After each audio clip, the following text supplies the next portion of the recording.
Welcome, good people of the World of Warships world, to the second episode of WoWs-Moments. And what can I say?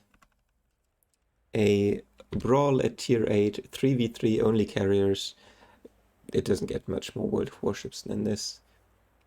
The best class in the game, in the best game mode in the game, with appropriate team sizes. What's not to like, right? This game mode in general seemed pretty brain dead, this whole setup with the carriers, but maybe I'm just brain dead for liking it, because it certainly had some advantages in terms of economics. So you could get pretty decent credits and XP out of this. And if you wanted to get a tier 10 CV, but you didn't want to grind the tier 8 one, maybe you just wanted to have them without really playing them, this game mode was perfect for that, for just getting to tier 10, because it was quick, the rewards were good, and it didn't really matter if you won or lost. You would always get a lot of base XP because you would always do loads of plane damage, right? So if we have a look at the team lineups, speaking of grinding, Parzavals, I think, I would hope, are probably grinding the ship. I can see no other reason why you would bring Parzival to this game mode. The AP bombs are not necessary.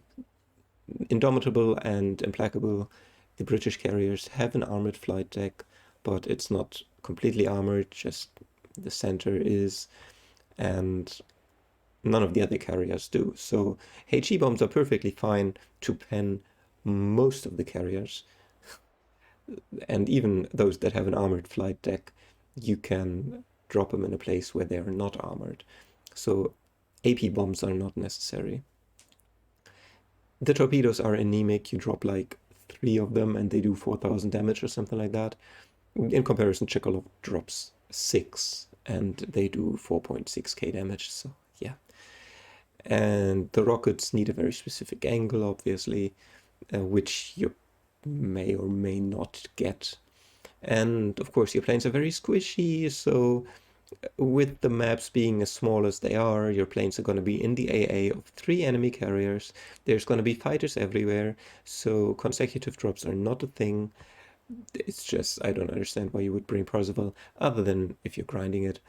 Similar situation for Shokaku. Usually torps are your bread and butter and you want to go drop, turn, drop, turn, drop. But you can't do this here, obviously, because let's have a look. I'm 5.2 km from that Shokaku, and I'm 4.3 from that Parzival. That's so close, and we're covering like more than half the map here. So you're always going to be in AA, and your plane's just going to die. You're not going to get off consecutive drops. No idea. Well, Shokaku probably not a good choice. Pavera, on the other hand, in my opinion at least, very good choice. You don't rely on consecutive drops. Yes, your planes are slow, but the maps are small, so it doesn't matter.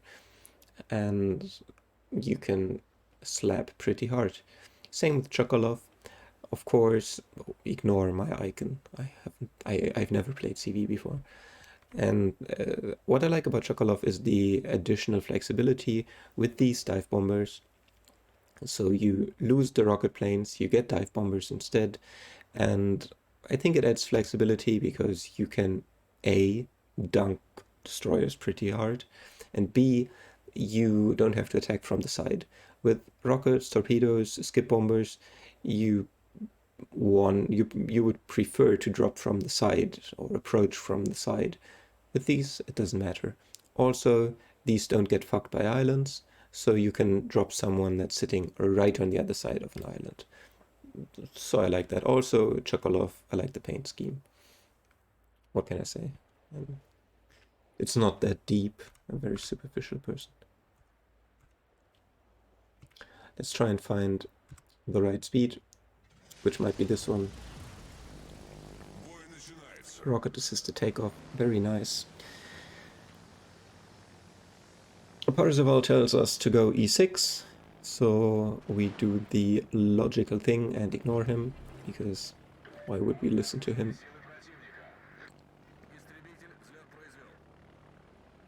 It's just maths, right?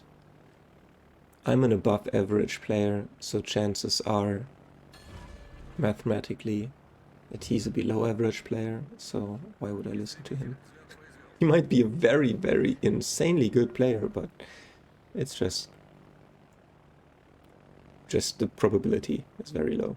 So Shokaku pre-dropped once, then he lost 2 bombers on approach, and now he loses all the other bombers as well. Great. He hits 1 torp, hooray. Not that I'm gonna hit a lot more, because the Parzival is, I don't know, very erratic. I'm not sure what he was doing. He probably just randomly clicked the minimap and sent his CV autopilot to go crisscrossing across the map.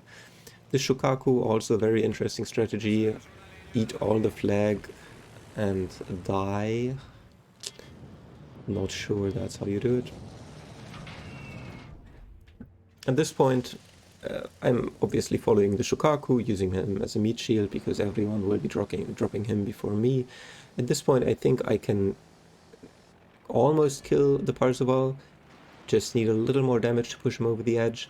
My torps do almost 28k damage before reductions, so you can two-shot a Saipan, by the way, in case anyone's dumb enough to bring a Saipan, which some people are. So here, if I hit all 6 torps, I would be able to kill him, but I cannot hit all 6 torps because now he's turning in again. Ugh, I hate that. Why does he have to do that? Our Parzival goes in and drops him as well, probably approximately the only points of damage our Parzival does all game, and it's very clear that this guy is dead now. If we have a look at the HP, our Parzival and Shokaku aren't so healthy either. How did that happen? I don't know, I'm still full HP.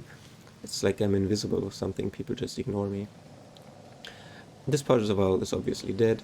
I want to drop this Pabeda, but then I realized there's so many fighters here, I'm never gonna get there. So I use my skip bombers as regular bombers and come over the island from the Pabeda.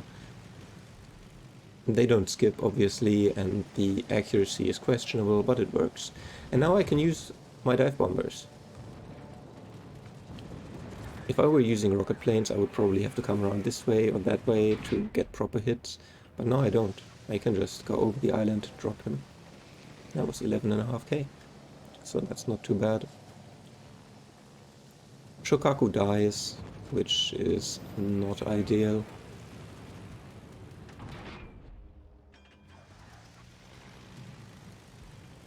Parzival is coming in with his amazing rocket planes. Ooh, hold your breath. Oh, 2k damage. Crazy numbers. Also, he's not so healthy. Looks like those bombs are gonna finish him off. And they are. He got off one more set of torp bombers. But he does what he did all game. Be useless. I dropped this guy, so this guy's dead. Don't let the reticle fool you, it's a replay thing. They were as narrow as possible, so they're all gonna hit that guy. He's dead. Parzival, I don't fucking know what he's doing there. And I can go for the other Pabeda. It's a 1v1. We're both pretty much full HP. But of course, the dead Pabeda got squadron off, so that's 2 torps I'm gonna take here from the dead guy. There's skip bombers there. And for some reason I take off with dive bombers, which in retrospect I shouldn't have. I should have used skip bombers or torpedoes and tried to apply some more damage. I used these for whatever reason. Result was not too bad, 10k was pretty good. What's he gonna do? Oof, 11k. Not great, not great. You see, we're getting closer and closer to each other, which, with the rocket-assisted takeoff that these planes have, means that you can really really quickly overshoot your target, and then you won't be able to get a drop off, and you have to turn around in his AA, which is not ideal. He slaps me with rockets, I suffer from fire, because Wargaming hates CVs, so they take 1% per tick instead of 0.3. Submarines also take 1%, so Wargaming hates submarines as well. As you can see, dive bombers can just go over the island and drop him, as opposed to rocket planes, which would have to go around. Obviously I have Kuznetsov, so I'm healing. Looks like I'm gonna miss the drop, but I'm not really. So he's at 155. And now his planes have to go a long way around, but my wonderful dive bombers can just finish him here. So that was 124k damage, as you can see. Considering the entire enemy team had somewhere in the vicinity of 157k damage, that's not a lot of damage that my teammates did. They did like a grand total of 33k between them. I don't know how that's even possible. You can also see the rewards are pretty decent with blue boosters. That's some nice credits, and free XP is also okay.